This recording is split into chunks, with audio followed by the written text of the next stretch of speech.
Армысыңдар достар, анықталған интегралды қолдану атты сабағымызды жалғастырамыз. Алдыңғы сабақта анықталған интегралды қолданып, жазық фигураның ауданын есептеуді қарастырдық. Осы сабақта анықталған интегралды қолданып, доға ұзындығын есептеуді үйренейік. Декарттық жазықтықта А аралығында үзіліссіз f функциясының графигін қарастырайық. АБ аралығын келесідей бөліктерге бөлейік.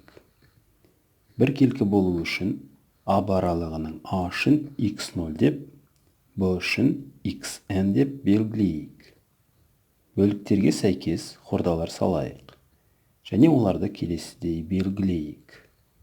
Әрбір бөліктеу нүктесіне сәйкес мәндерді былай белгілесек, әрбір хорданың ұзындығы Пифагор теоремасына сәйкес келесі формуламен есептеледі. Барлық хордалар ұзындықтарының қосындысын былай белгілейік. Лямбда бөліктеу диаметрі болсын. Бөліктеу диаметрі нөлге ұмтылғанда, басқа сөзбен, бөліктер саны шексіз көп болғанда, хордалар ұзындықтарының қосындысы барлық қисықтың ұзындығына тең болады. Оны L деп белгілеп отырмыз. Осы теңдікті қайта көшірейік. Дельта x квадратты түбір сыртына шығарып, бұлай көшіріп жазайық. Алдыңғы сабақтардан функция өсімшесін бұлай жазуға болатынын білеміз. Қоршаудағы өрнекті үстіндегі теңдікке апарып қойсақ, мынадай теңдік аламыз. Осы теңдікке соңғы анықталған доға ұзындығын есептеуге арналған формуланы апарып қойсақ, келесідей теңдік аламыз. Сарымен ерекшеленген бөлікті тұтас бір функция деп ойласақ, Риман қосындысынан шек анықтау қажет екендігін көреміз. Ал ол дегеніміз осы сарымен ерекшеленген функция бойынша анықталған интеграл болады. Мысал, бұл қисық шеңбер екендігі мектептен мәлім. Координаттық жазықтықта радиусы r болатын шеңбер салайық. Шеңбердің осы бөлігінің ұзындығын тауып, кейін 4-ке көбейтетін боламыз. Мына формулаға сәйкес келесідей анықталған интеграл жазайық. 4-ке көбейтуді ұмытпайық. Туындыны тауып, ықшамдайық. Анықталған интегралды жаңа айнымалы енгізіп есептейік.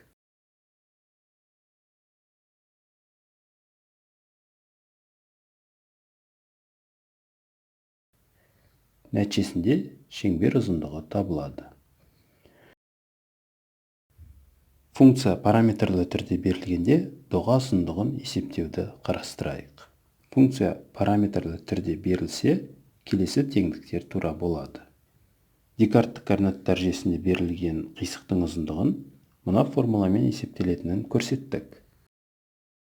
Жоғарыдағы белгілеулерді осы формулаға қойсақ, параметрлік түрде берілген функция графигінің ұзындығын есептейтін формуланы аламыз.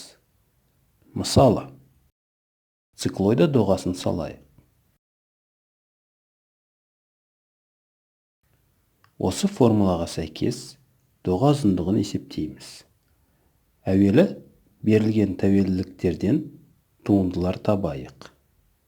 Оларды қоршаудағы формулаға апарып қоямыз. Ықшамдаймыз.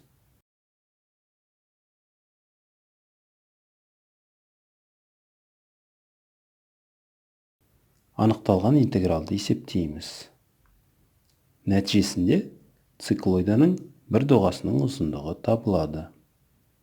Полярлы осьтен функция графигінің қандай да нүктесіне дейінгі қашықтық, яғни полярлы радиус r болсын. Ол фи бұрышына тәуелді болады. Ол нүктенің декарттық координаталарын келесідей анықтауға болады. Немесе былай жазуға болады. Сонда функция графигінің нүктелерін нақты айтқанда кез келген нүктенің абсциссасы мен ординатасын фиға тәуелді функция ретінде қарастыруға болады. Басқа сөзбен айтқанда, біз фиге тәуелді параметрлі функция алдық. Осының алдында мына формуланы қорытып алған едік. Біздің жағдайда параметр фи, сондықтан былай жазып алайық. Қажетті туындыларды анықтайық. Олардың қосындысы мынадай болады. Сарымен белгіленген өрнекті жасыл өрнекпен алмастырсақ, келесі теңдікті аламыз. Бұл формуладағы f функциясы мына теңдіктен анықталатындығын ұмытпайық. Мысал, кардиоиданы салу үшін радиустары аға тең екі шеңбер салайық. Қара шеңбер көк шеңберді айналса, қара шеңбердің көріп отырған радиусының қызыл ұшы кардиоиданы салады.